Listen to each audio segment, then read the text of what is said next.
မိုက်ကောက်ကိန်းနဲ့အမိုက်တွေကဘယ်နားမှာလဲပြပေးပါအမိုက်တွေဘယ်နားမှာလဲလို့ပတ်ကြည့်မှာအမိုက်တွေကဘယ်နားမှာလဲပြပေးပါ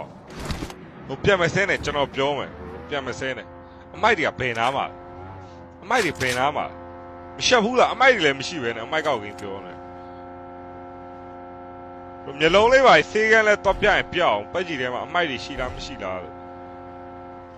ဒါမို့ဟွာကိုကနည်းနည်းလေးဟိုးအမေဆုံးလောက်အမေဆုံးမဟုတ်ပါဘူးအမေဆုံးထဲမှာကြီးပြင်းလာရဆိုကျွန်တော်ရှင်းပြမယ်နော်ကျွန်တော်ရှင်းပြပေးမယ်နော်ကျွန်တော်ရှင်းပြပေးမယ်နော်ကျွန်တော်ရှင်းပြပေးမယ်ဒီကြည့်နော်ဒါကို granite လို့ခေါ်တယ် granite အင်္ဂလိပ်လို့ဆိုရင် granite မြန်မာလို့ဆိုလက်ပစ်ပုံဒါကိုမိုလိုတော့ကတ်တေးလို့ခေါ်တယ်မိုလိုတော့ကတ်တေးဒါတော့မီးပလင်းပေါ့ဗျာနော်ဟဲ့စက်ကပိုင်းအောင်ရန်သူလာရမကောက်နဲ့ဟာဂျိုကာမလုံနဲ့ဒီမှာဂျိုကာလောရမယ့်အချိန်မို့စကားပြောနေတယ်ဒါ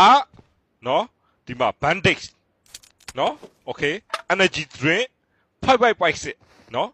5.6ဒါ shotgun အမိုက်ကဘယ်နားမှာအမိုက်ဆိုလို့ကျွန်တော်ဘရိုးတယောက်ပဲတွေ့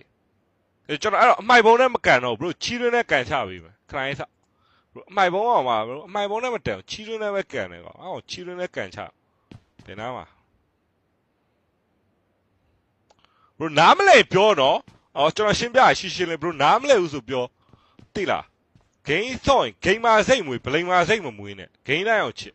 ကိုယ့်ဂိမ်းဆော့လို့ဂိမ်းမာလို့ခံယူထားရင်ဂိမ်းမာစိတ်မွေးဗလိန်မာစိတ်မမွေးနဲ့အဲ့တော့အခုလိုမျိုးချီးရင်းနဲ့ကန်ချခံရsorry ပါနော်အမနှစ်ပေါင်း1000လောက်စုထားတဲ့ချီးတွေအဲ့ဘရိုမှာချီးထဲမှာနစ်နေလိုက်တော့